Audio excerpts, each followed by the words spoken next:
Dear students, आज का जो लेक्चर है ये स्पोकन स्टूडेंट्स के बेसिक कॉन्सेप्ट को ध्यान में रखकर डिजाइन किया गया है।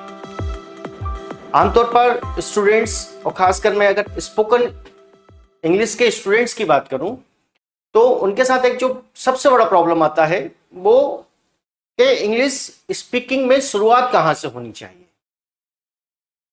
दूसरी बात, अगर हम उन स्टूडेंट्स की बात करें जो बिल्कुल जीरो लेवल से इंग्लिश स्टार्ट करना चाहते हैं, बिल्कुल स्टार्टिंग से स्टार्ट करना चाहते हैं, किसी भी कारणवश अपने स्कूल लाइफ में या कॉलेज आते आते या कॉलेज को पास करते करते भी इंग्लिश नहीं सीख पाए, फिर इंग्लिश सीखने की जब कोशिश करते हैं तो बड़ा कॉम्प्लिकेशन उनके सामने होता है और हमेशा से उन्होंने एक फॉर्मूला बेस्ड इंग्लिश सीखी होती है। जैसे आपने भी पढ़ा होगा, subject plus helping verb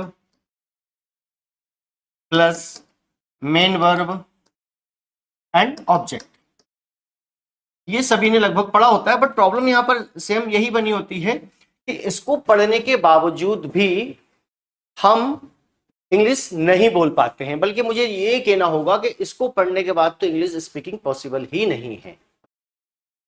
competitive exams की जो तैयारी कर रहे हैं स्टूडेंट्स, उनके साथ एक अलग तरह का प्रॉब्लम है, उनके लिए एक अलग तरह का सॉल्यूशन है।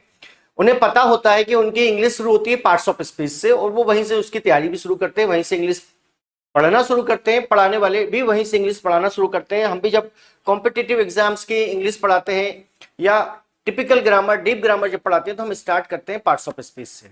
लेकिन जब हम बात करते हैं स्पोकन इंग्लिश की, तो स्पोकन इंग्लिश में कहां से शुरुआत होनी चाहिए? बच्चे स्टूडेंट्स हमेशा इस बात को लेकर परेशान रहते हैं। और मोर ओवर खासकर मैं उन स्टूडेंट्स की बात कर रहा हूं जो बिल्कुल बेसिक से स्टार्ट करना चाहते हैं, जो बिल्कुल शुरुआत से स्टार्ट करना चाहते हैं, जो इंग्लिश को जीरो लेवल से स्टार्ट करना चाहते हैं। तो उनके साथ एक अलग तरह की प्रॉब्लम आती है कि कहां से एक्चुअली स्टार्ट करें, सेंटेंस का फॉर्मेशन कैसा हो। ये जो टिपिकल स्टाइल्स है जो वर्षों से सालों से पढ़ते चले आ रहे हैं, subject, helping verb, main verb और ऑब्जेक्ट, ये अपनी जगह ठीक है, बट स्पोकन के लिए ठीक नहीं है। स्पोकन के लिए शुरुआत कहां से होनी चाहिए, उस पर आज हम बात करेंगे। बिल्कुल बेसिक कॉन्सेप्ट को हम समझेंगे और जो कॉन्सेप्ट मैं आज पढ़ाने वाला हूं, अगर आप किसी एग्जाम की तैयारी कर रहे हो वहां भी हेल्प करेगा, स्पोकन में भी हेल्प करेगा और ये ग्रामर का एक एसेंशियल पार्ट है। बट फिर से बोलूंगा, ये फॉर्मूला बेस्ड नहीं है। क्या होगा, कैसे होगा, उसको अपन समझते हैं बिल्कुल शुरुआत लेवल से कि शुरुआत में इंग्लिश की स्टार्टिंग कहां से करें। स्पोकन वाले बच्चे खासकर शुरुआत कहां से करें? वो लोग जो जिनको इंग्लिश का एक फोबिया है, इसको इंग्लिश में एंग्लोफोबिया कहा जाता है, जो एंग्लोफोबिया से ग्रसित हैं, जो एंग्लोफोबिया से सफर कर रहे हैं, जिनको इंग्लिश को लेकर काफी फोबिया है, भय है, उसको कहां से इंग्लिश शुरुआत करनी चाहिए उस पर आज अपन बात करेंगे। बेसिक से स्टार्ट करेंगे। तो जब हम बेसिक से स्टार्ट करते हैं तो मैं बिल्कुल शुरुआत से पढ़ाना शुरू करूंगा, जो कि आपने हमेशा से पढ़ा होगा। सेंटेंस स्टार्ट सब्जेक्ट से होता है। तो यहां पर हम बात करते हैं कि ये सब्जेक्ट क्या है, व्हाट इज सब्जेक्ट, सब्जेक्ट किसे कहते हैं। क्योंकि आपने भी पढ़ा है, सेंटेंस स्टार्ट होता है subject plus helping verb plus main verb and उसके बाद ऑब्जेक्ट। हम ये तो नहीं बोल सकते कि ये एकदम यूजलेस है या स्पोकन में काम नहीं आएगा। ये काम तो आएगा, बट इसको इंप्लीमेंट कैसे करेंगे, इसको लागू कैसे करेंगे और सब्जेक्ट किसे कहा जाता है।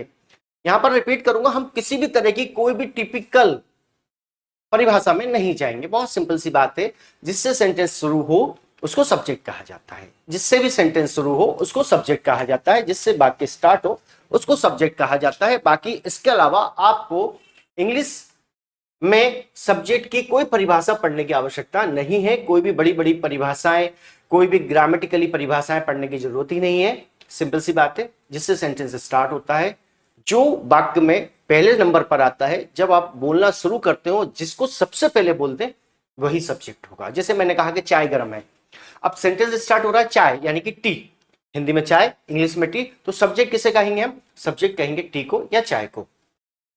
या हमने कहा कि मैं इंग्लिश सीखना चाहता हूं, तो मैं सेंटेंस स्टार्ट हुआ मैं से, तो सेंटेंस स्टार्ट हुआ मैं से, तो मैं को हम यहाँ पर सब्जेक्ट मान लेंगे।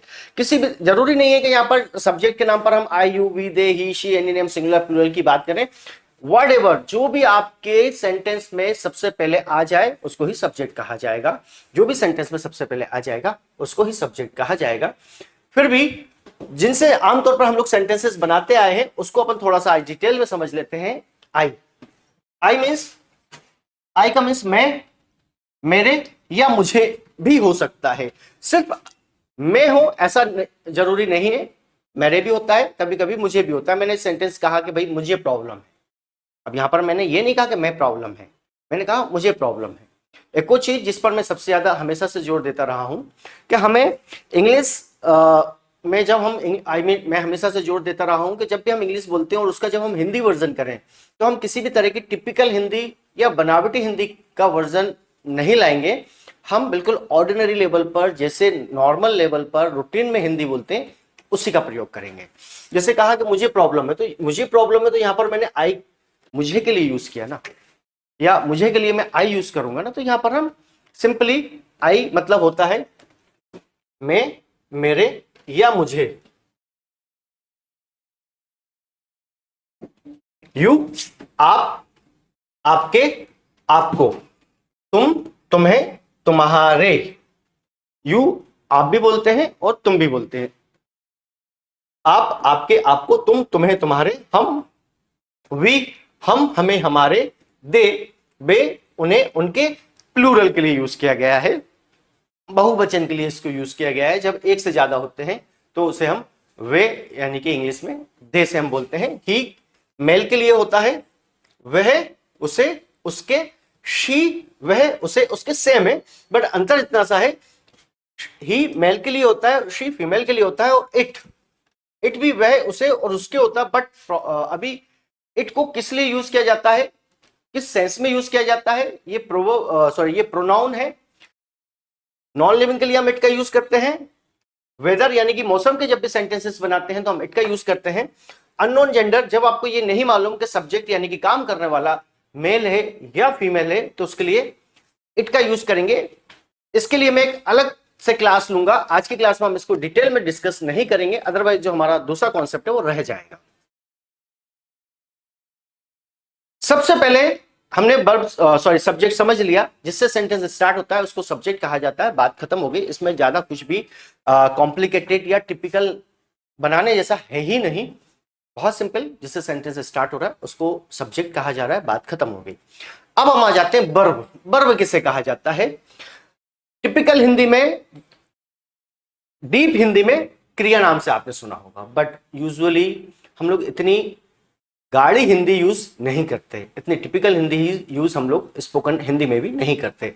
तो हम इसको ऐसी भाषा से समझेंगे जो रूटीन में है। वर्ब, वर्ब मीन्स एक्शन, ऐसे शब्द जो किसी एक्शन के बारे में बताएं, जो किसी एक्शन के बारे में बताएं, मीन्स जो किसी एक्टिविटी के बारे में बताएं, जो किसी मोमेंट के बारे में बताएं। जिसे हिंदी में हम बोल सकते हैं ऐसे शब्द जो किसी गतिविधि के बारे में बताएं, जो किसी हलचल के बारे में बताएं, उन्हें हम क्रिया यानी कि वर्ब यानी कि क्रिया कहते हैं। ऐसे शब्द जो किसी मोमेंट के बारे में बता रहे हैं, जिस शब्द को सुनकर आपकी बॉडी या वो शब्द सुनकर किसी भी तरह का मोमेंट आपको फील होता है, उसको आप वर्ब कहते हैं। जैसे कि हम बात करते हैं गो। गो मीन्स जाना, जब आप जाते हैं तो आपकी बॉडी मूव करती है, इसलिए इसको वर्ब कहा जाएगा, ये वर्ब है। कम मीन्स आना, आएंगे फिर से अगेन, जब आप आते हैं तो बॉडी मूव करती है, तो इसे भी वर्ब कहेंगे। प्ले खेलना, जब आप कुछ भी खेलेंगे, व्हाटएवर कुछ भी खेलेंगे तो मूवमेंट होगा, बॉडी हिलेगी, बॉडी मूव करेगी, इसको भी वर्ब कहा जाएगा। डांस नाचना वर्ब है। स्पीक बोलना वर्ब है। टीच पढ़ाना वर्ब है। राइट लिखते हैं तो आपके हाथ हिलते हैं। सिंग गाना, जब गाते हैं तो आपका गला हिलता है, मूवमेंट होता है। लर्न सीखते हैं, सीखने में भी लर्न, जब आप सीखते हैं तब भी मूवमेंट होता है। ऑपरेट मतलब चलाना होता है, तो जब आप कुछ भी चीज ऑपरेट करते हैं, आप कंप्यूटर ऑपरेट करते हैं तो आपकी उंगलियां चलती हैं, या किसी भी मशीन को जब आप चलाते हैं तो मोमेंट होता है, तो इसको भी वर्ब कहा जाएगा। लेकिन क्या कार कोई वर्ब है?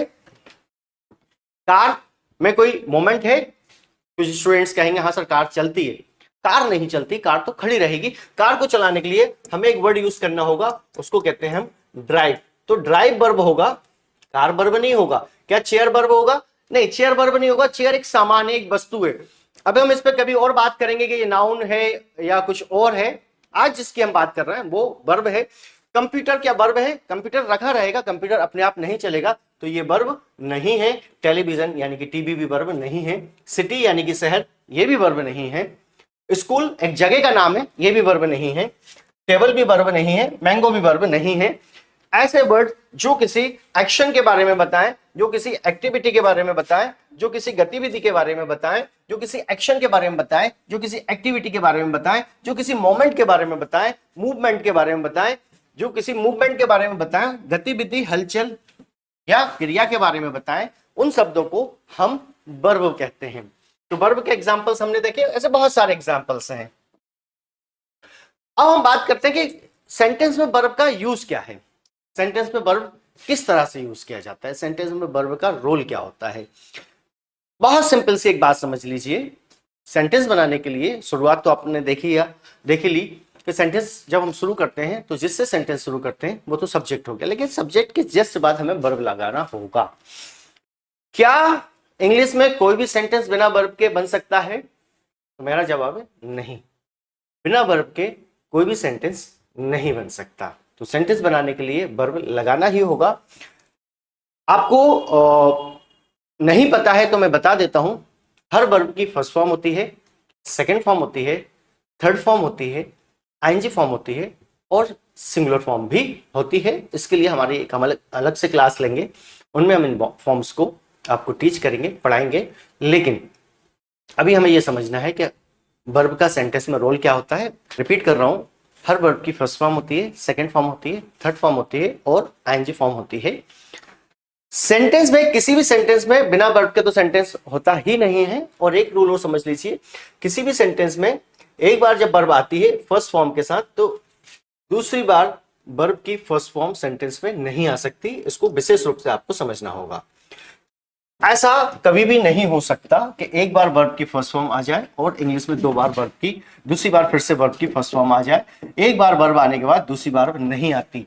और अगर आपको इसके एग्जांपल्स अभी हम थोड़ी सी देर में देखेंगे। और अगर हमें दूसरी बार वर्ब लेकर आना हो तो हमें एक फॉर्मूला लागू करना होगा, एक फॉर्मूले पर ध्यान देना होगा।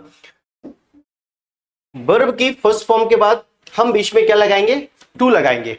टू एक ज्वाइंट है, टू एक ज्वाइंट है। अक्सर स्टूडेंट्स की तरफ से क्वेश्चन होता है कि टू क्या है, टू की हिंदी क्या है? टू की कोई हिंदी नहीं है, ये एक ज्वाइंट है। इसका काम सिर्फ दो वर्ब को जोड़ना है, इसके अलावा इसका कोई काम नहीं है। वर्ब आएगा, वर्ब की फर्स्ट फॉर्म आएगी, फिर टू आएगा, फिर से वर्ब की फर्स्ट फॉर्म आ जाएगी और आपका सेंटेंस कंप्लीट हो जाएगा। और अगर आपको टू नहीं लगाना है तो फिर सेकंड ऑप्शन है, तो फिर एक सेकंड ऑप्शन है, वर्ब की बाद हम अगला वर्ब जब लगाना चाहते हैं तो हम आईएनजी लगाएंगे। रिपीट कर रहा हूं, एक वर्ब के बाद जब दूसरी वर्ब लाना है तो हम बीच में टू लगा देंगे या फिर अगली वर्ब में आईएनजी लगा देंगे।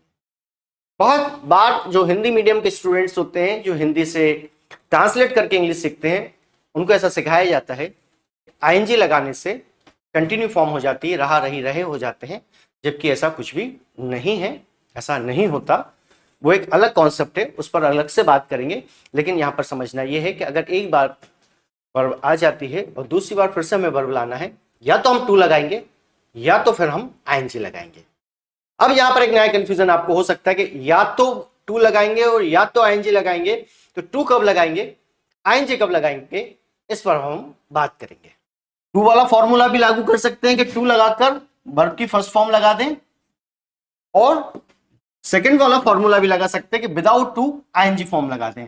हम ऐसे ही सिर्फ कुछ गिनी चुनी मुश्किल से 10, 20, 25 वर्ब्स होंगी जिनमें हम दोनों चीजें लगा सकते हैं। बाकी मैक्सिमम में 90% केसेस में हम ये वाला फॉर्मूला लागू करेंगे। हम मैथमेटिक्स की भाषा में बोले तो हम 90% केसेस में एक वर्ब के बाद जब दूसरी वर्ब लाएंगे तो बीच में टू लगाएंगे, और बाकी जो कुछ एक वर्ब है जिनमें हम सिर्फ आईएनजी फॉर्म का ही यूज कर सकेंगे। यानी हम जब आने वाली क्लासेस में स्पोकन के स्ट्रक्चर्स पढ़ाएंगे तब उनको हम क्लियर करते जाएंगे। आज आपको ये बताना है का सेंस है कि आगे जब आपको ये बोला जाए कि इसके बाद आईएनजी फॉर्म आएगा तो आपको कोई डाउट ना हो कि आईएनजी फॉर्म क्यों आ रहा है। क्या आईएनजी फॉर्म का मतलब रहा रही रहे हैं?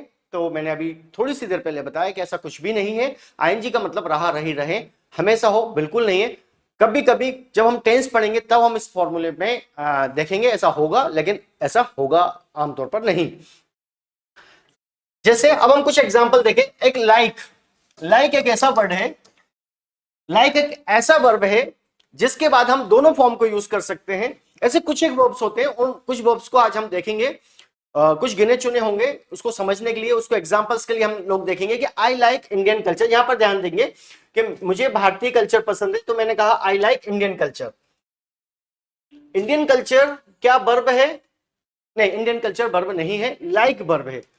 बात लागू हो जाती है, सब्जेक्ट आया, लाइक आया, और उसके बाद हमने वर्ब नहीं लिया, तो हमने बीच में कुछ नहीं लगाया, हमने सिंपल बोल दिया मुझे भारतीय कल्चर पसंद है, आई लाइक इंडियन कल्चर। मुझे इंग्लिश लैंग्वेज पसंद है, आई लाइक इंग्लिश लैंग्वेज। मुझे मैंगो पसंद है, आई लाइक मैंगो। मुझे हिंदी मीडियम स्कूल या मुझे इंग्लिश मीडियम स्कूल पसंद है, I like English medium school. मुझे क्रिकेट पसंद है, आई लाइक क्रिकेट। आप किसी भी नॉन वर्ब को डायरेक्टली यूज कर लेते हैं, लेकिन अगर आपने वर्ब यूज किया कि मुझे इंग्लिश बोलना पसंद है, तो यहां पर आपने बोला I like to speak English. Question अब फिर से यही उठता है कि यहां पर टू क्यों लेकर आया? टू आप इसलिए लेकर आए क्योंकि लाइक भी वर्ब है और स्पीक भी वर्ब है। जैसा कि अभी हमने देखा कि एक साथ दो वर्ब नहीं आ सकती, और जब एक साथ दो वर्ब नहीं आ सकती तो बीच में क्या आएगा? टू आएगा। टू एक ज्वाइंट है जो दोनों वर्ब को जोड़ रहा है। या फिर आई लाइक स्पीकिंग इंग्लिश, जो कि अभी हमने यहां पर देखा था कि अगर हम दो वर्ब लेकर आते हैं तो सेकंड वर्ब में या तो हम आईएनजी लेंगे या तो फिर बीच में हम टू लगाएंगे। तो सेकंड वर्ब में या तो हम आईएनजी लेंगे या तो दोनों वर्ब के बीच में लगाएंगे, बीच में टू लगाएंगे। I like to teach English, like verb है, टीच वर्ब है, बीच में टू आ जाता है। आई लाइक टीचिंग इंग्लिश, मुझे इंग्लिश पढ़ाना पसंद है, तो I like teaching English, ING फिर से आ जाता है, क्योंकि एक वर्ब के बाद जब दूसरी वर्ब लेते हैं या तो बीच में टू आता है या फिर सेकंड वर्ब में हम आईएनजी लगाते हैं। ऊपर वाले सेंटेंस में आप देखेंगे तो यहां पर आई लाइक इंडियन कल्चर में इंडियन कल्चर वर्ब नहीं है, इंडियन कल्चर वर्ब नहीं है, इसलिए हमने बीच में टू नहीं लगाया। अगर आप ऐसा लिखते हैं, अगर आप ऐसा बोलते हैं I like to Indian culture, I like to Indian culture, तो ये सेंटेंस गलत माना जाएगा, क्योंकि इंडियन कल्चर वर्ब नहीं है और आपने टू लगा दिया। टू कोई शोभा की चीज नहीं है कि आपको अच्छा लग रहा है, सेंटेंस डेकोरेटिव हो गया है, डेकोरेट करने के लिए आपने टू लगा दिया, ऐसा कोई नहीं होता है। टू लगाने के पीछे कारण है, जब दो वर्ब आते हैं तो बीच में टू आता है, अन्यथा आपको टू नहीं लगाना है। हम कुछ एक एग्जांपल और देखते हैं। I love Indian culture, love भी वर्ब है और इंडियन कल्चर वर्ब नहीं है, इसलिए हमने यहां पर भी टू का इस्तेमाल नहीं किया, हमने डायरेक्टली बोल दिया आई लव इंग्लिश लैंग्वेज, मुझे इंग्लिश लैंग्वेज बहुत पसंद है। आई लाइक की जगह हमने यहां पर लव यूज कर लिया, लव भी वर्ब है। I love English language, I love to speak English, I love to speak English, to आ जाता है क्योंकि स्पीक वर्ब है। I love to speak English, मुझे इंग्लिश बोलना पसंद है, बहुत पसंद है। I love speaking English, ING form आ गया क्योंकि यहां पर लव वर्ब है और स्पीक भी वर्ब है, और एक वर्ब के बाद जब दूसरी वर्ब आती है तो बीच में टू लेकर आते हैं हम। I love to teach English, I love teaching English, same formula लागू हो रहा है। I prefer Indian culture, I prefer English language. Prefer का आप यूज करते हैं, इस पर हमारे अलग से लेक्चर्स हैं, उसको आप जब देखेंगे तो डिटेल में समझ में आएगा। आई प्रेफर टू स्पीक, ये वर्ब है, प्रेफर भी वर्ब है, आपने बीच में टू लगाया। प्रेफर वर्ब है, स्पीक वर्ब है, आपने आईएनजी लगाया। टीच वर्ब है, प्रेफर वर्ब है, बीच में टू लगाया। प्रेफर वर्ब है, टीचिंग वर्ब है, आपने आईएनजी लगाया। यहां तो बात हो गई लाइक की, लव की, प्रेफर की।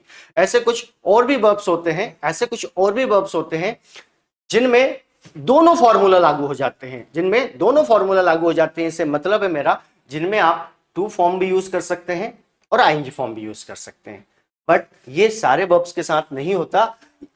मैक्सिमम वर्ब्स में आप सिर्फ टू फॉर्म को यूज करते हैं। जैसे आई वांट गवर्नमेंट जॉब, मुझे गवर्नमेंट जॉब चाहिए, I want government job. I want a big house, मुझे बड़ा घर चाहिए। I want to teach English, मैं इंग्लिश पढ़ाना चाहता हूं, I want to teach English. लेकिन क्या हम ऐसा भी बोल सकते हैं I want teaching English? I want teaching English नहीं बोला जा सकता, क्योंकि वांट के बाद आपको हमेशा सिर्फ टू फॉर्म लेना होगा। वांट के बाद आप कभी भी आईएनजी फॉर्म नहीं ले सकते, इसका आपको ध्यान रखना है। रिपीट कर रहा हूं, गिने चुने कुछ वर्ड्स हैं, गिने चुने कुछ वर्ब्स हैं जिसके बाद आप दोनों फॉर्म्स यूज कर सकते हैं, आईएनजी फॉर्म भी और टू फॉर्म्स भी। बाकी 90% केसेस में आप टू फॉर्म्स का यूज करेंगे, 8 to 9% केसेस में आप आईएनजी फॉर्म का यूज करेंगे। हार्डली 1 और 2% वर्ब्स ऐसी हैं जिनमें दोनों तरह की फॉर्म्स आती हैं। I want to speak English, मैं इंग्लिश बोलना चाहता हूं, आई वॉन्ट स्पीकिंग इंग्लिश, ये नहीं हो सकता क्योंकि वांट के बाद आप सिर्फ टू फॉर्म यूज करेंगे, आईएनजी फॉर्म का यूज नहीं करेंगे।